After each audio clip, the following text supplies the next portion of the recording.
even as voters worldwide defy the establishment and firmly reject globalism in democratic elections. Seemingly tone-deaf globalists are demanding the surrender of vast new powers over taxation and national policy to the United Nations. If the UN is allowed to usurp the draconian powers demanded, freedom, privacy, and prosperity would become history. Among other schemes, UN bureaucrats and establishment voices are calling for an international war on national governments that do not adopt pro-tax and anti-privacy policies demanded by globalists. A UN expert even claimed that tax competition among different jurisdictions, a key check on government abuses, was something that needed to be stopped by a newly empowered UN. The United States, in particular, could be in the UN's crosshairs, along with other liberty-minded nations worldwide labeled by the UN as tax havens for not extracting as much wealth from productive citizens as the UN's tax-funded legions demand. Following the largely globalist manufactured Panama Papers pseudo-scandal, the UN is at it again. The latest demands come after years of globalist scheming to impose UN taxes directly on humanity, too. That would allow the dictators' club to raise money independently, bypassing national governments. But as the public mood sours on globalism, as evidenced by Donald Trump's victory, Brexit, and survey results from across European polls showing anti-globalist fervor rising, the globalist agenda may face some serious setbacks in the years ahead. The most recent globalist demand for greater UN powers over taxation came from UN human rights expert Alfred de Zayas, shown above, a Cuban-born international lawyer, who demanded an international tax body to fight tax evasion and corruption, phase out tax havens, stop competition among tax jurisdictions and abolish secrecy. Translated into plain English, Zayas called for a new globalist UN bureaucracy with draconian law enforcement powers, a full-blown assault on self-government and democratic principles, a UN effort to harmonize and rig taxation policy worldwide in favor of oppressive big government, and a total end to privacy. The policies would undoubtedly produce a collapse in prosperity, in addition to crushing liberty and self-government. Despite the use of Orwellian doublespeak aimed at concealing the totalitarian nature of the demands, Zayas was blunt in his demands, treating the UN as if it already were, in the words of the UN's outgoing Secretary-General, the Parliament of Humanity. The United Nations must no longer tolerate the scandal of secrecy jurisdictions that facilitate tax evasion, corruption and money laundering, complained the UN independent expert on the promotion of a democratic and equitable international order, appointed by the dictator-dominated UN Human Rights Council, in a presentation to the dictator-dominated UN General Assembly about his report on the subject. Concerted action must be taken to counter criminal abuses by individuals, speculators, hedge funds and transnational enterprises who skirt taxes and loot governments, Zayas claimed. Corruption, bribery, tax fraud and tax evasion have such grave effects on human welfare that they must be exposed, prosecuted and punished nationally and internationally. In other words, bloated and increasingly despotic governments and international organizations need to fleece humanity to get more money from the productive sector. And so, the UN should demonize lawful strategies for reducing tax liabilities as if they were crimes. Then grant itself awesome new powers to deal with the non-crimes and the non-criminals who perpetrate them. For any clear-thinking person, the totalitarian implications of the proposed power grab should be obvious. The radical globalist bureaucrat repeatedly conflated legal and desirable tax avoidance, which every sensible person and company does, and which is immensely beneficial to humanity by keeping capital in the productive sector, with criminal tax evasion, which is a crime. The self-styled UN expert claimed, for example, that every year governments lose $3 trillion through various schemes of tax avoidance and evasion, and hitherto most perpetrators have enjoyed impunity. Impunity for doing something both legal and desirable? Only in UN and totalitarian speak do the rantings and ravings even make sense. Zayas also cited alleged estimates that as much as $32 trillion are held offshore in secrecy jurisdictions, escaping just taxation.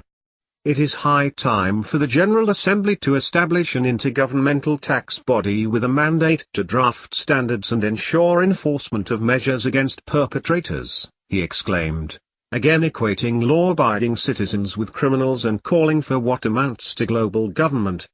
The ultra-far-left bureaucrat also claimed that the UN provides the most effective way to achieve an equitable global tax system, increase domestic resource mobilization and reduce intrastate and interstate inequality. Echoing the extremist rhetoric of UN Agenda 2030, a roadmap to global totalitarianism that stands zero chance of US Senate ratification but is expected to cost more than $170 trillion, Zayas openly called for not just National Socialism, but international socialism. In the last 100 years, of course, national and international socialism combined have resulted in the deaths of well over 100 million people, on the extremely conservative end of the spectrum, without including the wars started by national and international socialist regimes. In short, the independent UN bureaucrat, like many other mid to low-level globalists, is openly promoting deadly, extreme, and violent ideologies that threaten taxpayers and citizens everywhere, all with taxpayer funding on a taxpayer-funded platform. The reason he can get away with promoting violent extremism is simple. When considering that he was appointed to his post by the discredited UN Human Rights Council. The UN body is made up of mostly, 53%, unfree regimes, including such paragons of human rights as the murderous dictatorships enslaving communist China, Cuba, Venezuela, Saudi Arabia, Vietnam, Burundi, and more. The previous UN human rights body had to be shut down when the Gaddafi regime from Libya was selected to lead it. But the situation today is even worse, experts say. Consider that the UN human rights chief, a prince from an Islamic dictatorship, was caught trying to cover up the systematic sexual abuse and rape of African children by international peacekeeping troops, and then conspired to destroy the whistleblower who tried to protect the children. Other UN special rapporteurs and experts appointed by the UN's dictator-dominated human rights outfit have demanded gun control worldwide, nationalization of the police in the United States, higher taxes in Canada, less stay-at-home mums in Switzerland, criminalization of free speech in Japan, and other such autocratic nonsense, all under the guise of human rights, and all while praising the world's most demented and savage mass murderers for their stellar human rights records. A Marxist UN special rapporteur who demanded more big government welfare schemes in the United Kingdom, Raquel Rolnick, eventually became the subject of international ridicule after the British press exposed that she offered an animal sacrifice to Karl Marx. Unsurprisingly, the extremist global tax demands by the UN expert for the next UN boss to implement in global outfits jihad on freedom, privacy, self-government, and national sovereignty coincide perfectly with the goals of the Socialist International. The dangerous and powerful totalitarian alliance of Marxist, communist, and socialist political parties worldwide has made the exact same demands, publicly, for many years. And the Global Socialist Alliance was actually led by the globalist socialist incoming UN Secretary-General Antonio Guterres until 2005. To understand the Socialist International, consider that its 2012 Congress was hosted by a Communist Party-dominated African political party under fire by the world's top experts at that very moment for preparing a genocide against a vulnerable minority group. In fact, the head of the party and regime that hosted the Socialist International Congress had, earlier that same year, appeared on national television in front of the military to sing songs promoting the violent extermination of the embattled minority group, which had already been facing organized slaughter and terror for years prior. Even while pushing for a global taxation regime, the UN is also at the forefront of the effort to abolish cash in favor of a cashless society, a dangerous scheme that would end privacy by allowing governments to track and monitor every single transaction.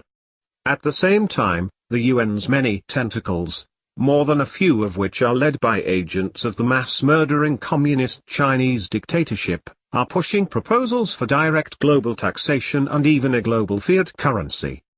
Rather than fight back against every new totalitarian scheme dreamed up by the UN and the globalist establishment behind it, Americans should push for a complete US government withdrawal from the UN, unmixit. The American Sovereignty Restoration Act would do exactly that. With Trump declaring on the campaign trail that the UN was not a friend to the United States or to freedom, and with the UN making more ludicrous and autocratic demands by the day, the time has never been better for Americans to demand a permanent end to US participation in the dictatorship.